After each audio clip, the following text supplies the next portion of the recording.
কইর। আর এই দেশবাসী শুধু বাংলাদেশের মানুষ না, পুরো বিশ্বের মানুষকে আমি বলবো যে দেখেন আমার সাথে কি হচ্ছে এগুলো। আমার পাশে একজন উকিল দাঁড়ান, আমাকে একটু মায়া করেন, আমার ফ্যামিলিটার দিকে একটু তাকান। আমি আমার বাচ্চাদেরকে কি শাস্তি দিতে পারি? আপনারা কি বোঝেন না? আপনাকে মাথায় কি বেরেন নাই? কেন আপনারা বুঝেন না? কি কারণে বুঝেন না?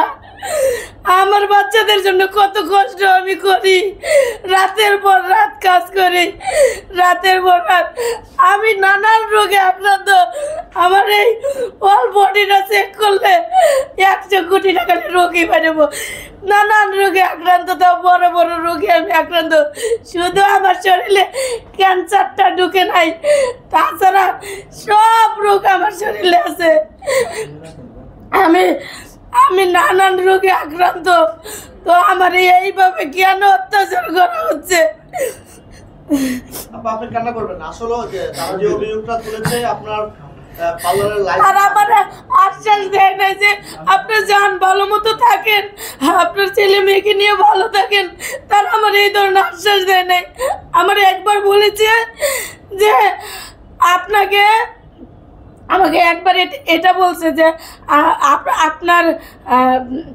আপনার নামে মামলা করবো। প্রথম একটা এটা বলছে, তারপরে আরেকবার বলছে আমি ক্ষমা করলো।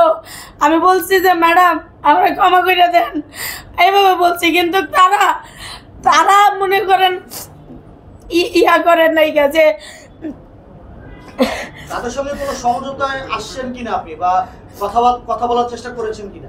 কথা কইছি আজকে, কিন্তু এরা সামনাসামনি বলছে যে মামলা করে দিবে। কিন্তু মামলা তারপর লিখিত একটা নিছে, আমি সই দিয়ে দিছি, আমার দিয়ে আবার পড়াইছেও, আমি পড়ছিও। কিন্তু তারপর বলছে আমি ক্ষমা করলে কি জনগণ ক্ষমা করবে না।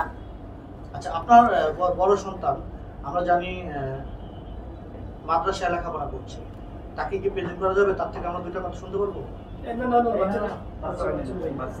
আমার বাচ্চা তো সবসময় বলতিছে, ভিডিওতে ঢুকে সবসময় বলতিছে, কোনো একটা বার কিন্তু আমার বাচ্চা, আমার হাজবেন্ড বলতে বলতে তারা মুখে ফেনা উঠে ফেলছে। আমরা কার কাছে যাব? আমরা কোনো উকিল ব্যারিস্টার কি কয় এটাই বুঝি না। এখন আমার এত মানুষের সামনে কিভাবে আমার বারবার প্রেজেন্ট করাইতেছে, কেন এগুলো?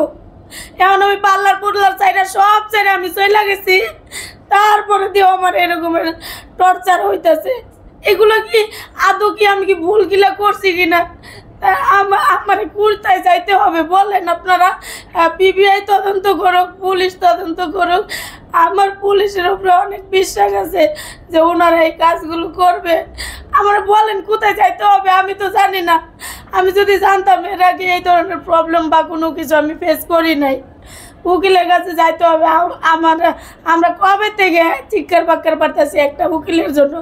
আমরা কোথায় উকিল কি, আমরা এগুলো পর্যন্ত আমার হাজবেন্ড তো কিছুই বোঝে না। যা একটু আমি সংসারটা চালাই, আমি একটু বুঝি।